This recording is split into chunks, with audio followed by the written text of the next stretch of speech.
রাতভর বৃষ্টি কলকাতা সহ পার্শ্ববর্তী জেলায় প্রবল বৃষ্টিতে জলমগ্ন দক্ষিণবঙ্গের জেলাগুলিও। রবিবার থেকে কমতে পারে বৃষ্টি, পূর্বাভাস আলিপুর আবহাওয়া দপ্তরের। আগামী 24 ঘন্টায় ঝাড়খণ্ড থেকে গভীর নিম্নচাপ সরে যাবে। শনিবার কলকাতা সহ দক্ষিণবঙ্গে বজ্রবিদ্যুৎ সহ মাঝারি থেকে ভারী বৃষ্টির সম্ভাবনা।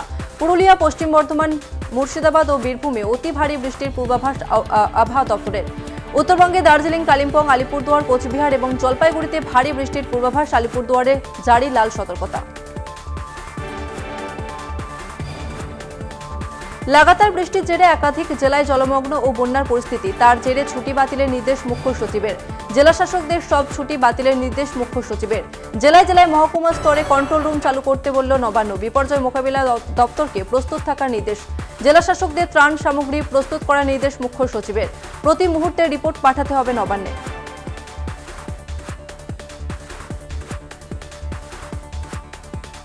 বীরভূমে ময়ূরাক্ষী নদীর জল বাড়ায় বন্ধ সাঁইথিয়ার দুটি ফেরিঘাট। দুদিনের টানা বৃষ্টিতে জল বাড়ে ময়ূরাক্ষী নদীতে।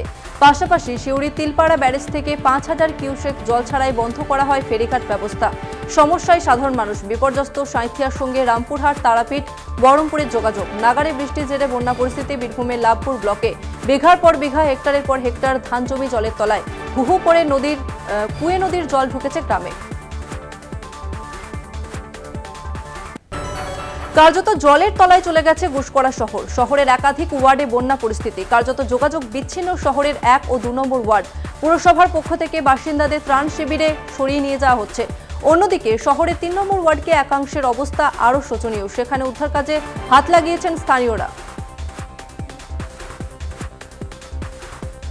ঘূর্ণাবর্ত মৌসুমী অক্ষরেখার জোড়া ফলায় বঙ্গজুড়ে দুর্যোগ অব্যাহত। দিনভর দফায় দফায় ভারী বৃষ্টির জেরে নাকাল রাজ্যবাসী। ইতিমধ্যে জলমগ্ন দক্ষিণ 24 পরগনা জেলার নামখানা, ফ্রেজারগঞ্জ, রায়দিঘি, কাকদ্বীপ সহ বিস্তীর্ণ এলাকা।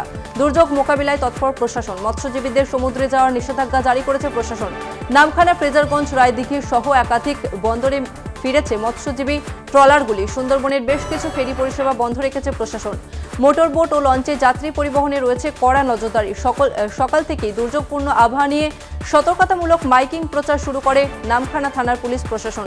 উপকূলবর্তী বাসিন্দাদের সতর্ক থাকার পাশাপাশি নিরাপদ স্থানে আশ্রয় নেওয়ার কথাও বলা হয় সতর্ক বার্তায়। প্রতিটি ব্লকে ত্রাণ মজুত রাখতে বলা হয়েছে। কালনায় গঙ্গার ভাঙন, আতঙ্কিত কয়েকশো পরিবার। এক নাগারে বৃষ্টির ফলে গঙ্গার ভাঙনের জেরে কালনার 10 নম্বর ওয়ার্ডের কয়েকশো পরিবার আতঙ্কিত।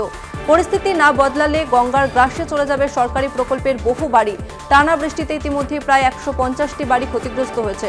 অভিযোগ, ঠিকাদার সংস্থা গঙ্গার পাড়ে মেরামতের গাফিলতির কারণে এই ভাঙন। এলাকাবাসীদের আবেদন, দ্রুত এই ভাঙন রোধে তৎপর হোক প্রশাসন। তৃণমূল ছাত্র পরিষদের প্রতিষ্ঠা দিবস নিয়ে প্রস্তুতি বৈঠকে তুলকালাম বর্ধমান রাজ কলেজে। ছাত্র পরিষদের দুই গোষ্ঠীর সংঘর্ষ থামাতে কলেজ ক্যাম্পাসে পৌঁছল বর্ধমান থানার পুলিশ। এদিনের বৈঠকে ছিলেন তৃণমূল ছাত্র পরিষদের রাজ্য সভাপতি তৃণাঙ্কুর ভট্টাচার্য। ছাত্র সংগঠনের একাংশ জানাচ্ছে, তৃণাঙ্কুরকে সংবর্ধনা দেওয়া নিয়ে তৃণমূল ছাত্র পরিষদের জেলা সভাপতি এবং বর্ধমান বিশ্ববিদ্যালয়ের তৃণমূল ছাত্র পরিষদের একটি গোষ্ঠীর মধ্যে উত্তেজনা সৃষ্টি হয়। ঘটনার জেরে কলেজে আসে বর্ধমান থানার পুলিশ। যদিও তৃণাঙ্কুরের দাবি তেমন কিছু তার জানা নেই। তৃণমূলের গোষ্ঠীদ্বন্দ্বকে কটাক্ষ বিরোধীদের। হাতির তাণ্ডবে আমি জানি সাংগঠনিকভাবে বর্ধমান জেলা অনেক শক্তিশালী এবং আগামী দিনেও তারা রাজনৈতিকভাবে নিজেদেরকে প্রমাণ করবে। নিজেদের মধ্যে বন্ধুদের সঙ্গে কথা কাটাকা হতে পারে, সেরকম কিছু হয়নি। সবাই 28 আগস্টে প্রস্তুত এবং তারা নিশ্চিত তারা সকলে মিলে নিজেদেরকে প্রমাণ করার জন্য প্রস্তুত। আমার মনে হয় এইটুকুন একটা হেলদি কম্পিটিশন প্রত্যেকের মধ্যে থাকা ভালো, যে কে বেশি কাদের সংগঠন নিয়ে যাবে। এবং আমি নিশ্চিত আগামী দিনে বর্ধমান ডিস্ট্রিক্ট প্রচুর পরিমাণ ছাত্রছাত্রী নিয়ে গান্ধী মূর্তির দিকে রওনা দেবে। বর্ধমানে যে তৃণমূল ছাত্র পরিষদের গোষ্ঠীদ্বন্দ্বটা হয়েছে তার মূল কারণ হচ্ছে কলেজগুলো কোন গোষ্ঠীর হাতে থাকবে। তো এই দুটো গোষ্ঠীর মধ্যে লড়াই। অ্যাকচুয়ালি তৃণমূল দলটা, তাদের মন্ত্রীরা যেভাবে শিক্ষা ব্যবস্থাটাকে শেষ করে দিয়েছে, লক্ষ লক্ষ টাকার বিনিময়ে শিক্ষাকে বিক্রি করেছে। আর এই তৃণমূলের ছাত্র পরিষদের ছেলেরা তারা কলেজের শিক্ষা ব্যবস্থাটাকে শেষ করছে তোলাবাজির মাধ্যমে। আর এই কারণেই ওদের গোষ্ঠীদ্বন্দ্ব।